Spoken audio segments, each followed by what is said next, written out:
language requirements, but I know some schools have specifically requirements for the number of years of science credits or social studies credits they are looking for.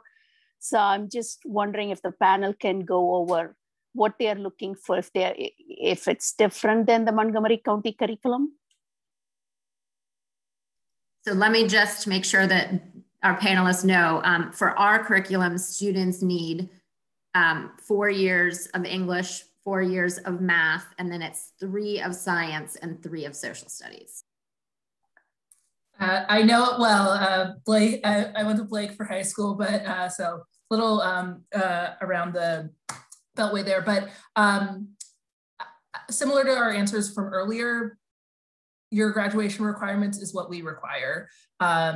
There are some students that are really excited to delve more into science, and they'll take that AP Environmental, they'll take AP Chem or Bio or whatever it might be in their 4th year when it's not required. But there are other students that are like, you know what? I feel like I have the scientific understanding that I would like out of the curriculum that is required of me, and I'm gonna spend my time in a different manner. So there's not one perfect fit for that. And as you mentioned earlier, there are some students that might engage with an internship opportunity or do other things to still contribute to their scientific inquiry. And so it doesn't just have to be demonstrated through a specific class, but short version of the answer is we go with your graduation requirements. To add a little more context for that response as well, I would think about it not just in terms of the what subject area the classes are in, but also rigor. I would imagine it's similar for Chicago and WashU. We are looking for students who are preparing themselves for the academic rigors of our respective institutions. And that does look different student to student. But ultimately, what we're not looking for are folks who are taking their foot off the gas pedal at the end of senior year. That's not going to set yourself up for the study habits, for the collaboration that's going to be needed to be successful at these institutions. So whatever curriculum you are in and you are excelling in, our hope is that you continue in that upward trajectory so that you can be successful on our campuses. Yeah, pretty much ditto. The curriculum that is being offered and is required of you is what we would consider a college prep curriculum. So congrats, you're on the right track. So there are 2 questions in the chat, so I'll go ahead and ask those. The first one is, do you all have any in-person tours that, that you're having now, or due to COVID, is it just virtual? I can kick us off. Due to COVID, it is just virtual. We do not have any current in-person tours, but we do provide 2 tour options. So one is kind of the standard virtual tour that you can do at your own leisure and in your own free time. And then the other one is a few times a week. We offer what's called a guided student virtual tour. And so that is where we have a current student virtually walking through campus in terms of our space and just sharing with you how they might use that space. And of course, anecdotes related to our campus and our history. So you definitely can pursue either option. But if you are interested in terms of maybe connecting and hearing from a current student, I would recommend the guided virtual tour. A big piece of what I will say is, as much as possible, we try to put current students in front of you.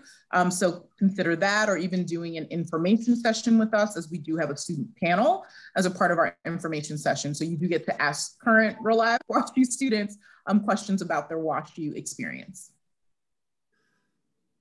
Same, we have those opportunities available. Both you can do self-guided online or with our students. Definitely recommend connecting with our current students. We also have student salons where those are capped at probably 25 students, so they tend to be smaller, where it's just a chance where you can be on screen in a meeting style with current students and just chat with them. It's an opportunity that you would get just being in the admissions office, where you can casually talk to current students, and you can do that in our student salons. And then also through our YouTube channel, our outreach team made this happen, but you could basically do a self-guided tour, but with your phone, so that you can like walk around as if you're like in that space. I don't know how they did it, but it looks really cool, and would encourage people to check that out well with our live sessions too. But we hope to come back to in-person So we're not trying to keep people out just to keep people out. We really want for folks to be on campus. We want to get back and connect with you in person. So we want to try to do that as soon as we can safely do that. Okay. One of the questions is about the fact that most of you are test optional. Can you share with the families how they should determine if they should send a test score to you or choose to go test optional? Maybe I'll let Bailey answer that one.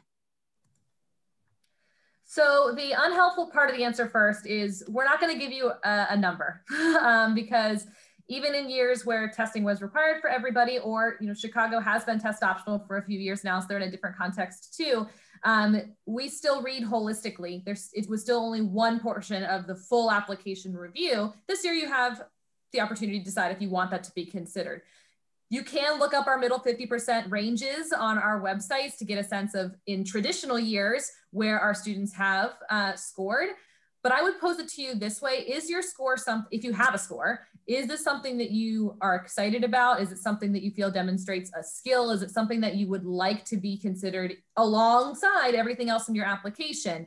Just because you submit a score does not automatically make you more competitive than a student who's choosing to go test optional. If you don't have a score, if you feel like the score that you have is not something that you're proud of or want to show off in your application, you have the opportunity to not send that score, and there's still tons of information that we can pull from the application.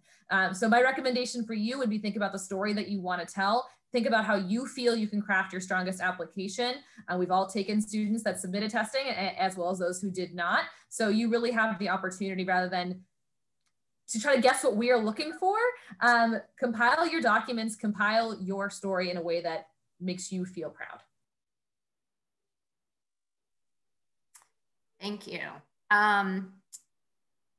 Lauren, if you can answer this one, do you all recalculate a student's GPA? We do not recalculate GPAs. There are schools that do. For us, being a regional admissions counselor and through our holistic review, we're able to spend time diving into the transcript. Well, for example, we get a weighted GPA from MCPS students.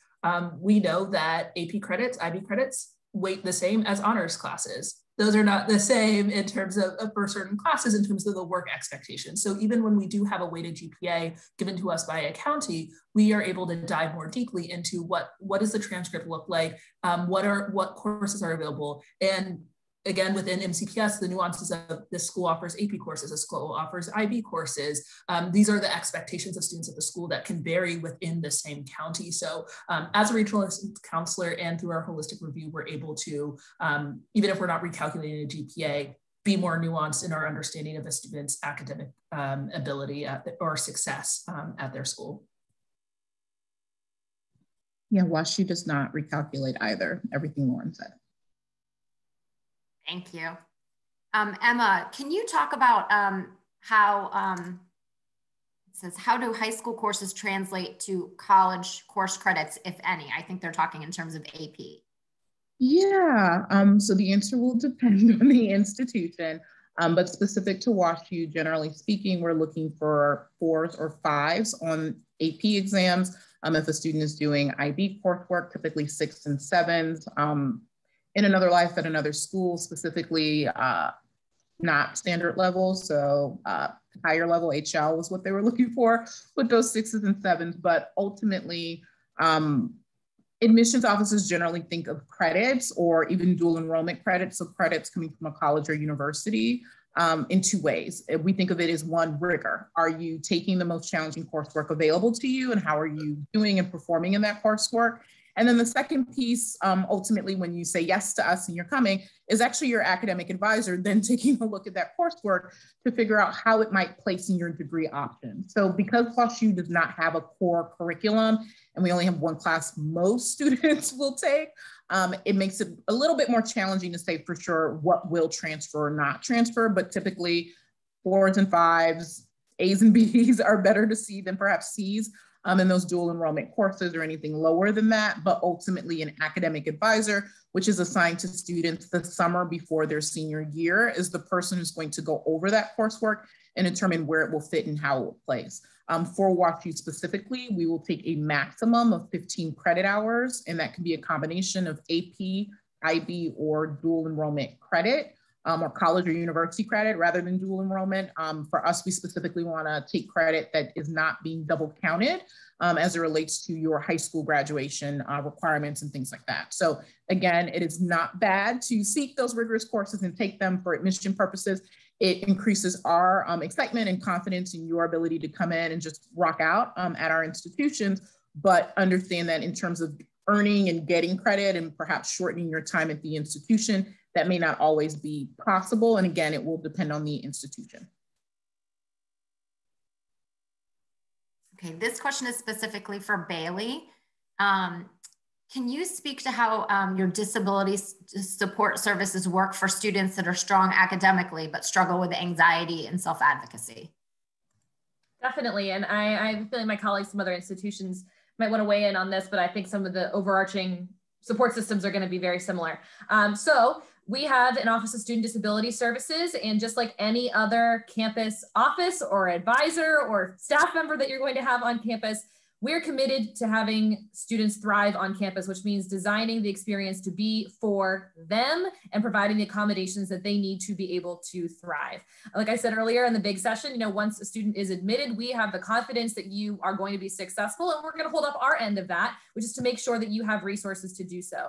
And so when thinking about students who are strong academically, and you know, on our campuses, that's who we have. We have students who are strong academically, but they might have other diverse needs in order to be successful. I would say the biggest difference coming from high school versus college is in college, the student is in the driver's seat of getting their accommodations. So students, if you are somebody who is used to working with your counselor or disability services, or you have a 504 agreement, by the time you get to college, it's going to be you who's going to be setting up those appointments. It's going to be you as the legal adult reaching out for these services. And every campus might do it a little bit differently, but that's generally the theme, is that as somebody that is now in their majority and in charge of your own experience, you are the one who gets to set up those appointments, and then the staff will eagerly work with you. So my word of wisdom, if it's someone that, if you find yourself, you might need those services later on, regardless of the campus that you might join, seek them out before you need them. We sometimes see students who were successful, you know, in their high school experience, maybe with minimal intervention. College is a whole different ballgame. And it is so much better to have those relationships established, to have those resources in place before you need them, than thinking, oh, I'll be fine without it, and taking a first stab at it. We'll still obviously be there to support you, but this is a great way of practicing that self-advocacy. Lauren and Emma, I don't know if you have anything else specific to your institution.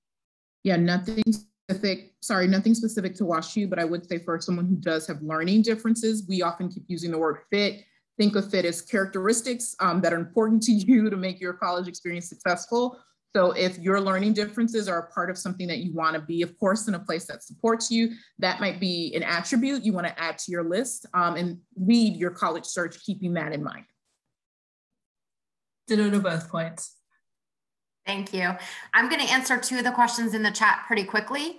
One of them asks if Wooten ranks students. Montgomery County Public Schools does not rank students, but I believe one of our panelists did share about our profile. So Wooten does have a profile that talks about the programs that we offer. We do have a breakdown in terms of the GPA. So it'll say like top 15% of the graduating class, top 20%. For our current juniors, that will be ready sometime in September. So if you would like that information, you can reach out to your counselor in September. And then another question was, what high school year is a good time to start visiting colleges? And I think that really depends on your child. If your child is very interested in learning about colleges, you can do it freshman or sophomore year.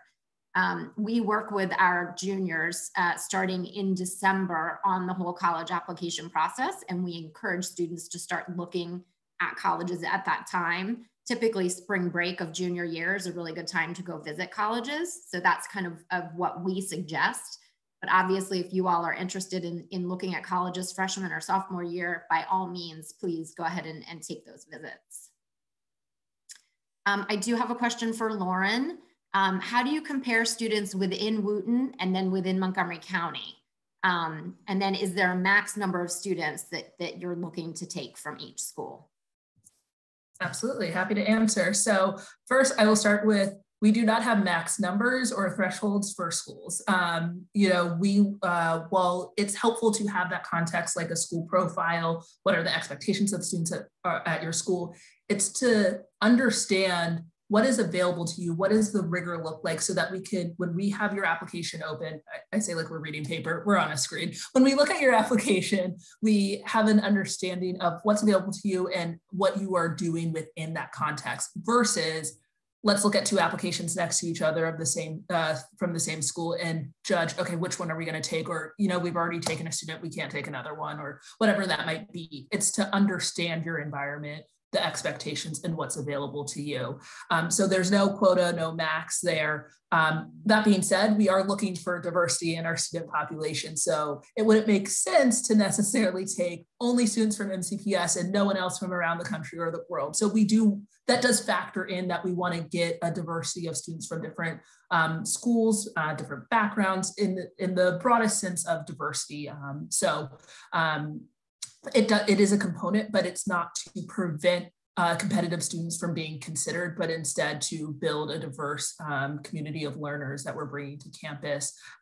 And within the county, so the question within the county, as I mentioned before, there are nuances even within the county. So since we can't even compare two students, and we aren't sitting there comparing two students from the same school against each other, it then is less helpful to us to bridge across schools across the county, because there can be differences in curriculum availability or what students are getting involved with outside of the classroom even. So it's all about context versus comparison of students. Thank you. There's a question about essay topics. So for our current juniors, we have shared the common application essay topics with our juniors already. If you do need to get that link again, please email your guidance counselor. Am I correct in assuming all three of you accept the common application? Yes.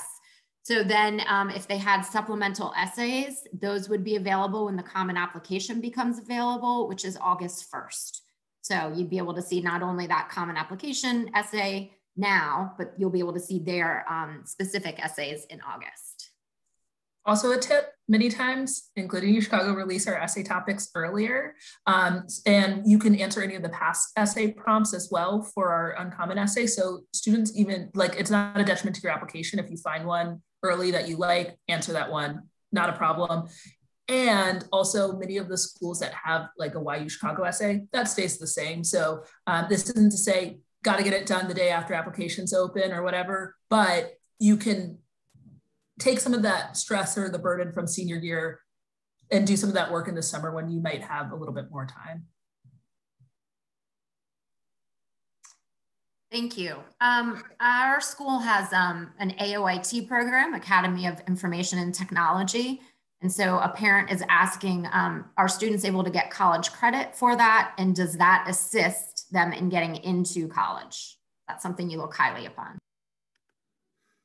That can be anybody. I think this is going to be very similar to when Emma was talking about credits in general, AP, IB, dual enrollment, college and high school specialty programs. You're having those two conversations at once.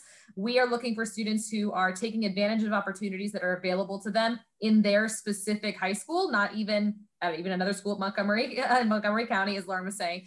And if those have ways of expressing their academic interest, something that's exciting to them, then the credit conversation comes later on. So to my knowledge, I don't know, truthfully, if we accept those courses for credit. That's something that our offices of academic advising would be going through. At Hopkins, we accept a maximum of 12 outside credits from other colleges and universities. That's different than your AP or IBs. But when thinking about your opportunities, if it's something you're interested in, it's a unique program, it would allow you to explore those academic interests. Talk to your counselor about it. And if you're excited about it, we're going to be excited about it.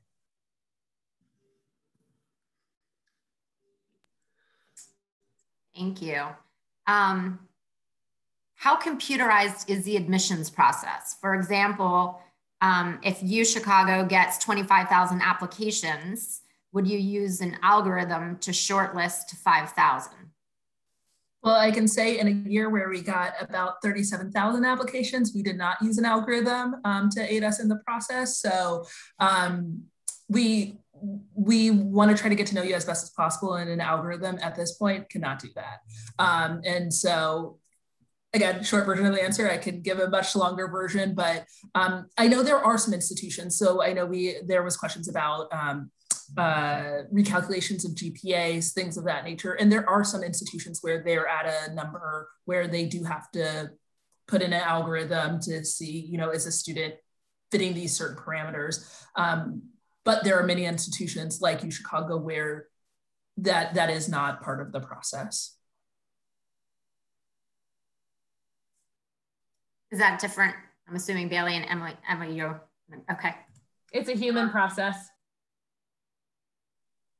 That is the last chat we have in the last question we have in that chat room. Is there anyone else who has a question? Is there a hand raised or? He put that question in the chat. Oh, okay.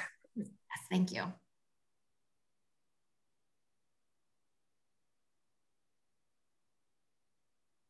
Okay, so it sounds like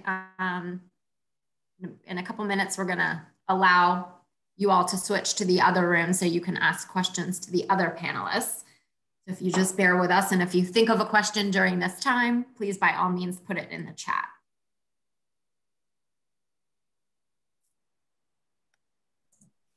Well, since we have a little bit of time, I will just slightly expand on my answer just to round out the whole process, in that, like Billy said, this is a human process. And especially in this year and upcoming years, I know there's a lot of anxiety about, you know, how does COVID factor into this and into the process. And I hope in having conversations with us and reaching out to various admissions counselors that you get that understanding, and your student has that understanding that, you know, we are human, this is a human process. Like, we understand that things have changed and we're adapting to that. And so on our end, we're not sitting here to penalize the students, but to speak more broadly to the whole process. Is we're trying to get to know you, we understand, we're adapting. And so hopefully we can relieve some of that anxiety about how this will impact students, but instead to understand we're here to read, to humanize the process, and to try to find those best fits for everyone. I don't know if you all know the answer to this, but one of the questions asks about testing going forward. So for our current sophomores, do you all think that you're going to continue to stay test optional? Is that something you've talked about? We've not talked about it. We kind of take it 1 year at a time. But I will say that in terms of testing options, SAT, College Board rather, recently announced that they're eliminating SAT 2s. So understand that while we are taking it 1 year at a time, testing organizations are thinking a bit more deeply about what tests they're offering to you and will be available. So if you want to consider, you know, taking those tests and trying to prepare, great, but also know that there are a lot of schools that were test optional before the pandemic, and I suspect there will be many who continue to be test optional or even test blind moving forward. Yep, U Chicago, we've been test optional for a few years now, and we will continue to be test optional. And honestly, being test optional for a few years, we were not nowhere near the first. There are institutions that have been test optional for many, many years. And right now, a lot of people have been having this conversation due to the fact that COVID has not allowed many people to take tests. But there are some students where, regardless of whether it's a pandemic or not, testing just is not their thing. And so regardless, there is it fairtest.org, where it has a list of all the schools that are test optional that you might want to check out. That might be good fits, again, regardless of the year of the pandemic. So Kimberly Potter, you asked a question. If you can unmute yourself and maybe help me with this. You say, how is the military career supported in each school? Can you please be a little more specific in what you're asking with that question? If kids are coming from ROTC in high school into college, or if they're looking for ROTC in college?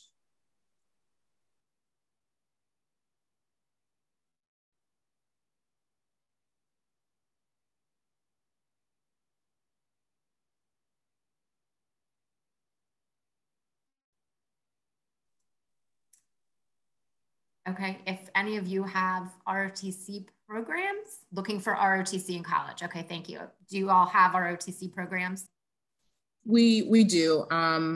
It depends on which branch or armed services that you want to go into. So I encourage you to be aware of their dates and deadlines. I believe with the Navy, technically the application opens like randomly, indirectly in like junior year. So you have like a full year to apply and do some other things. Some of the scholarships do have specific types of programs that they would want a student to seek. So I encourage students who are considering perhaps doing any form of ROTC in college to understand the ROTC scholarship programs first, and then reach out to us about if we have that particular branch or service on our campus or affiliated, which is how we have it at WashU, affiliated with a couple of other institutions. And so it's kind of more of a city chapter, if you will, but something that is available to our students. So very quickly, if anybody would like to switch to the other breakout room, this is the time when you should make that switch. Oh, and I just got a question. Fairtest.org is where you can see, again, fairtest.org is where you can see the schools that are test optional or blind.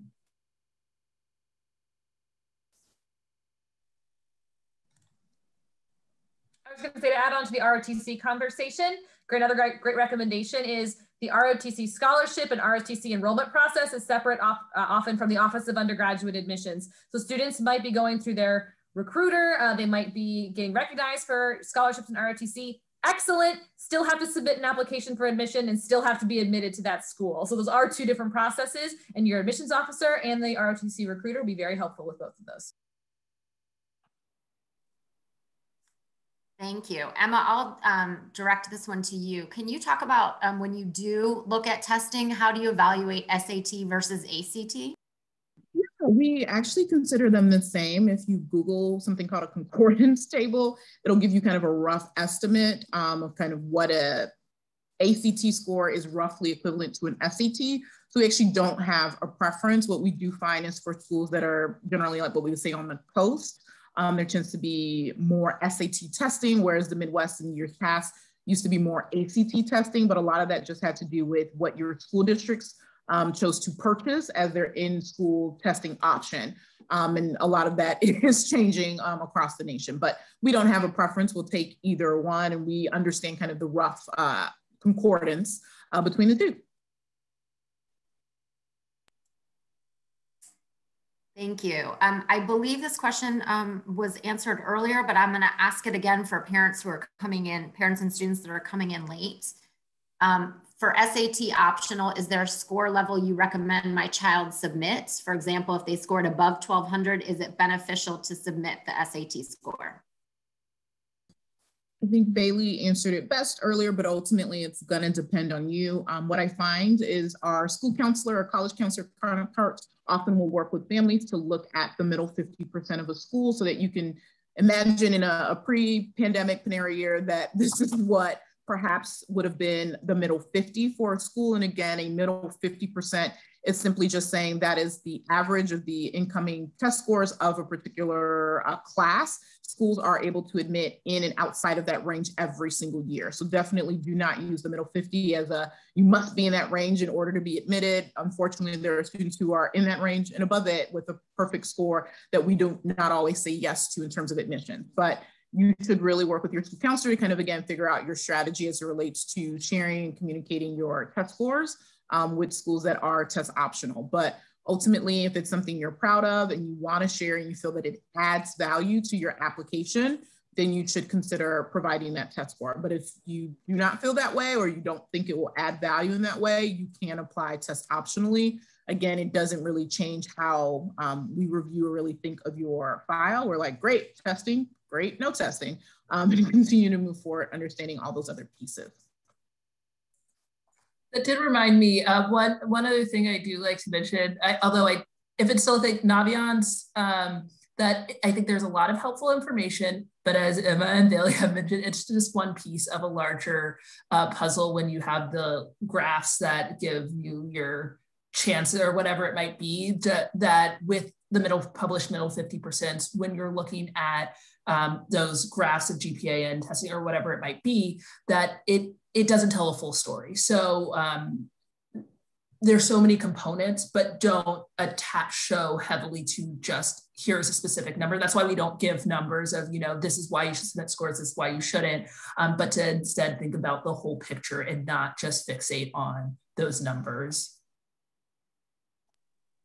Thank you. And for those of you that are... Oh, go ahead. It's okay. I was just gonna quickly add, we do super score. So for students who choose to submit testing, that's us looking at the individual subscores and putting it all together on a perfect day. That is your overall composite. So as you are trying to understand the middle 50, you may want to find out if a school is sharing their super scored middle 50 or not. Thank you, that's very helpful. For those of you that have just joined our breakout room, if you can put your questions in the chat, I will go ahead and then address them to our panelists. There was, you know, we were just addressing the question whether or not you should send your scores to these schools.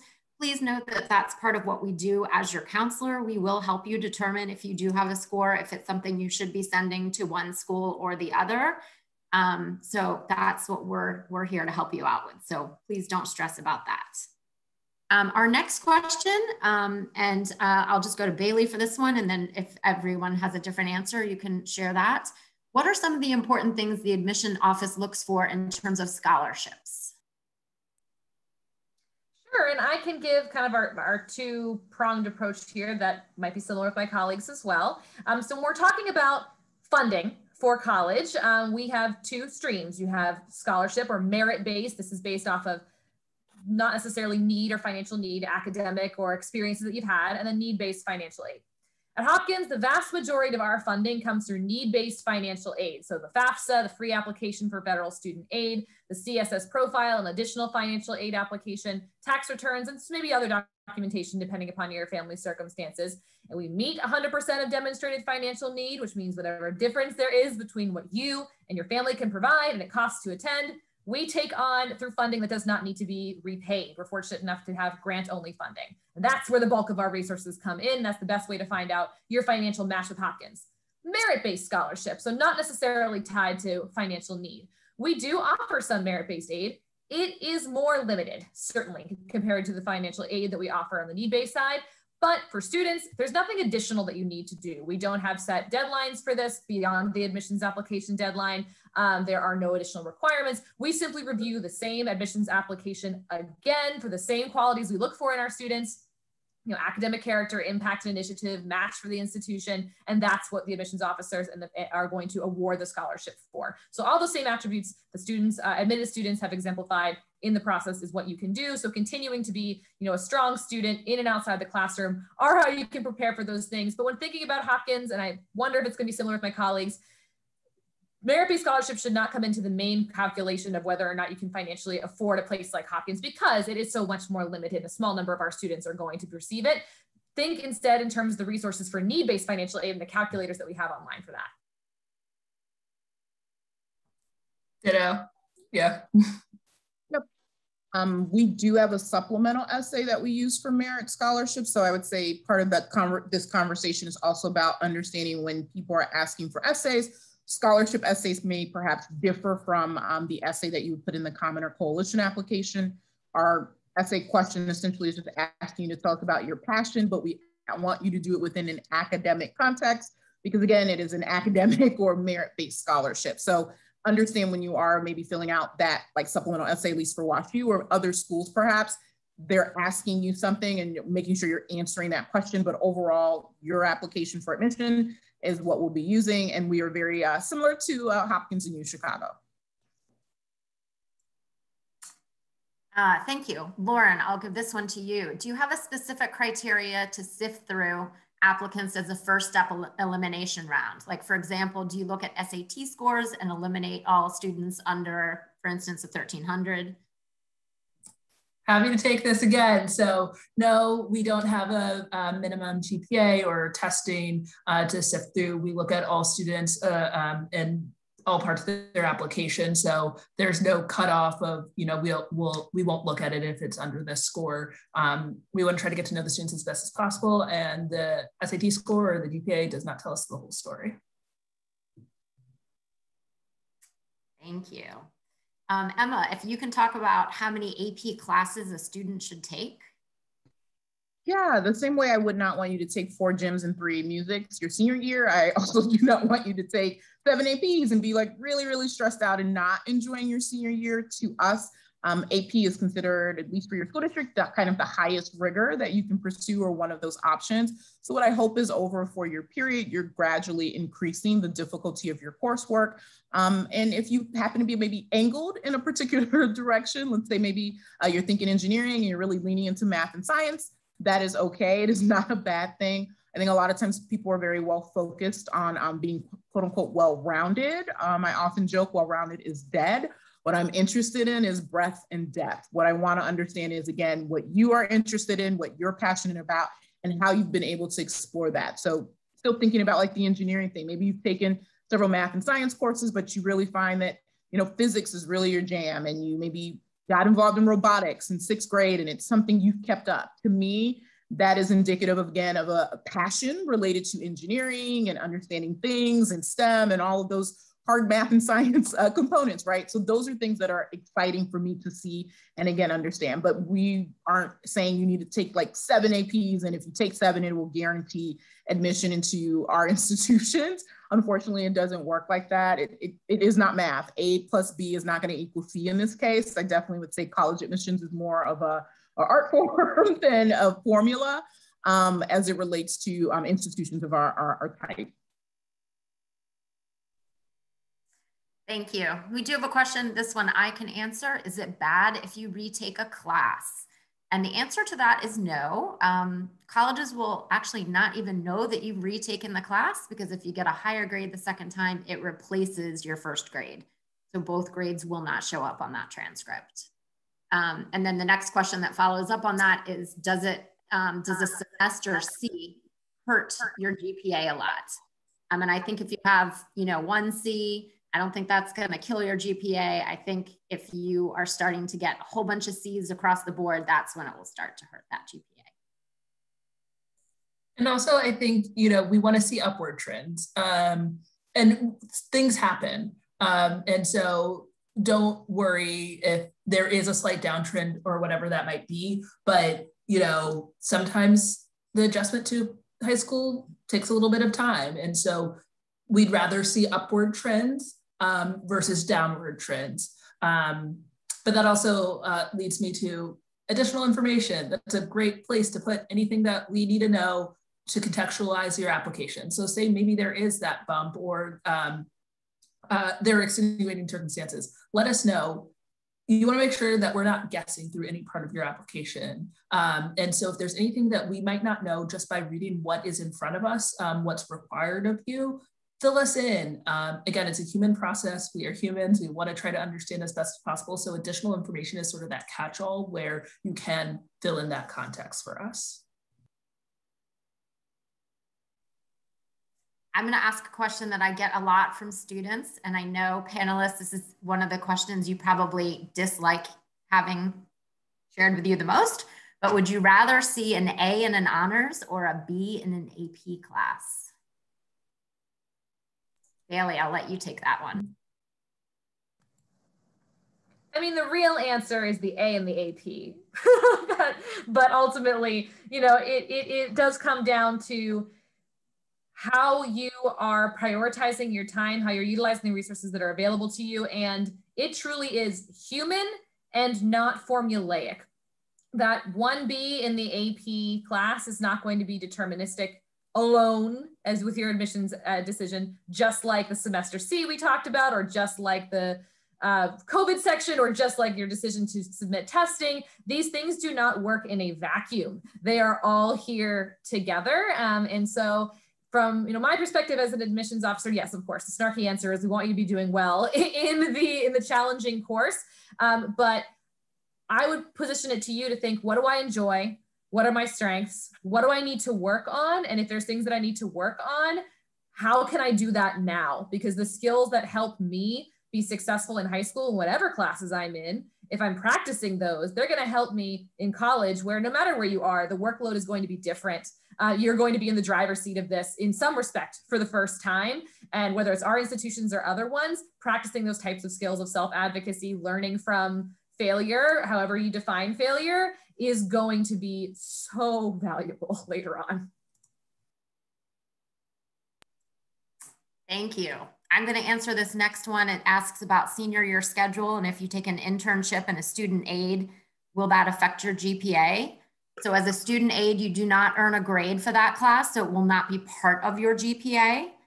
For an internship, you will earn a grade. It is not a weighted class, so it would not affect your weighted GPA. But for instance, if you do a double period internship and you receive an A, that's worth 2 A's. So it will be calculated into that GPA. Lauren, I'm going to go ahead and ask you this question. Do supplemental essay prompts change year to year, or do they stay the same? It depends on the school. For us at UChicago, with our fun essay prompts, we change year to year, or essentially we add 5 new options every year, with the 6th being answer any of our past prompts, if you would like. So while we do add 5 new ones, and I'm on the committee to decide the new ones for next year, so very exciting stuff. But we will add that and put that on our website in advance of the Common and Coalition applications and Quest for JAP being live, so you can take a look there. Things like our Why UChicago essay, that's not going to change. We want to understand why you're excited about UChicago. And so you can rest assured that question will be on our application next year. And I think other schools that have a similar question, that'll look the same, in case you want to get a jump start on those. And then the Common application or Coalition application, those personal statement essays might slightly alter the question ever so slightly, but I'm sure if you found an essay prompt that they have out already, you'll have an essay you'll have a prompt that fits that next year. Bailey or Emma, do your questions change from year to year? They haven't changed in the last 3 years. I've not heard anything new about them changing, so it's definitely always possible, but we tend to kind of stick with the tried and true. And usually, like Lauren said, we kind of drop them a little early. So like late July-ish, mid to late July is a good time to start checking out college websites for their updated essays. And I would say that we sit somewhere in the middle. We are always looking at our application under review. In the time that I've been with the institution, we've had 3 different supplemental essay prompts. We had the collaboration essay for 3 years. And this past year, we distinctly changed it because of the pandemic, because we knew collaboration looks so different now. We wanted to give students a very broad supplemental essay that they could use. We have not yet set it for this year, but the website's the best way to keep in touch with that.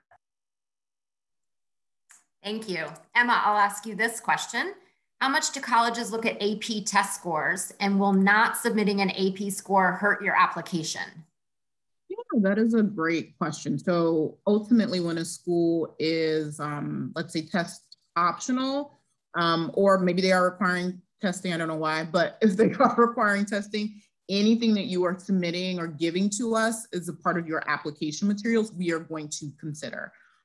So we are going to consider it. If we have it and we see it, great. If we don't see it, it doesn't necessarily raise any red flags or create any for us, because part of that also is, generally speaking, when you are taking those courses and potentially when you take the exam and when you may or may not, know your scores, like when you think about seniors, you're already admitted, you're potentially coming to our institution. Historically, you didn't get scores back till July, which was usually when you met an advisor. So again, for admission purposes, I see that you're challenging yourself, you're doing well in that course.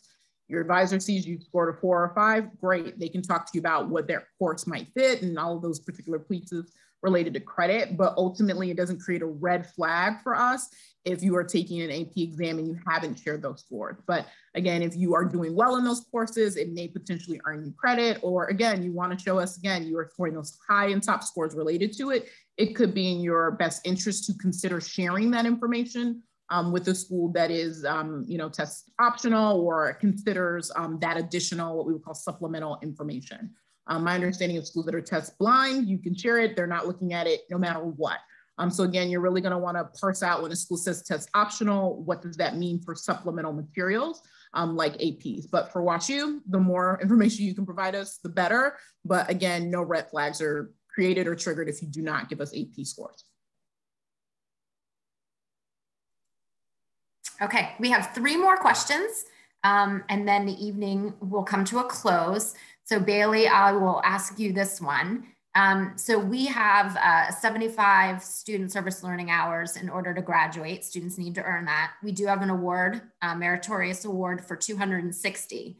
So the question is, if they have more than 75, but less than 260, is that going to hurt them in their application?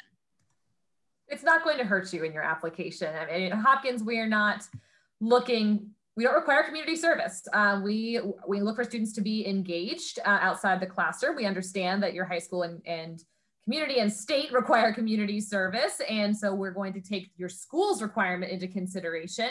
But students are motivated to do different things in different ways. And so at least for us specifically, being in between those 2 levels or not exceeding them because you've optimized your time in different ways is not going to directly hurt you in the application because we understand students engage in many different ways.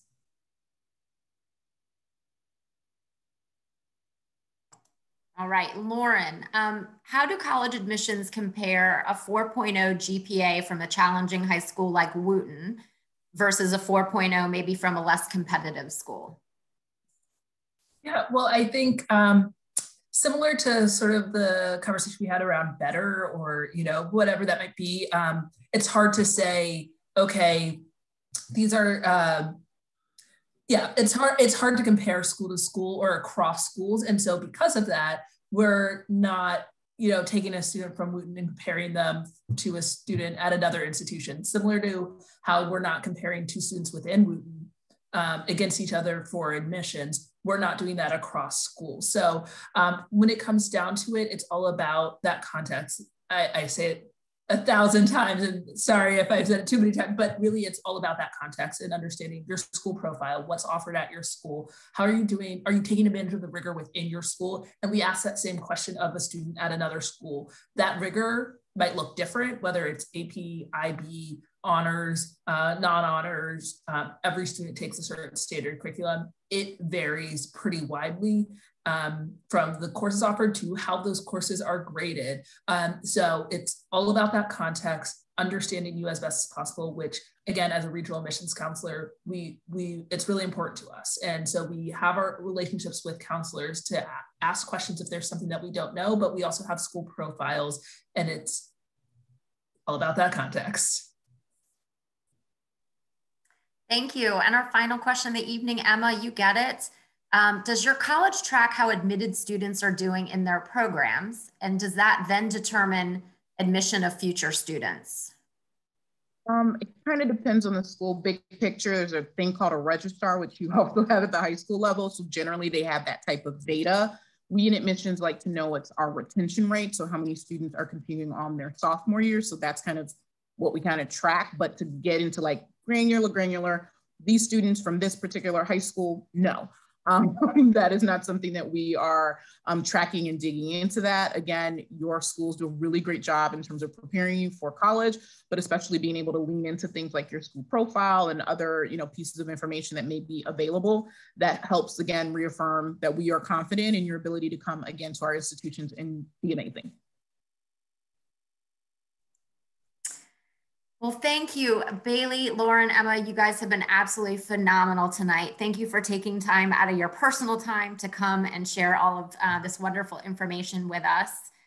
Parents and students, thank you for joining us this evening. Hopefully you had your questions answered. If you do still have questions, our panelists did say to look up their contact information on their school's website, and you can reach out to them directly. And then please remember that the counseling staff at Wooten, we are here to support you throughout this entire process. So continue reaching out to us and let us help you when we can. And have a great evening.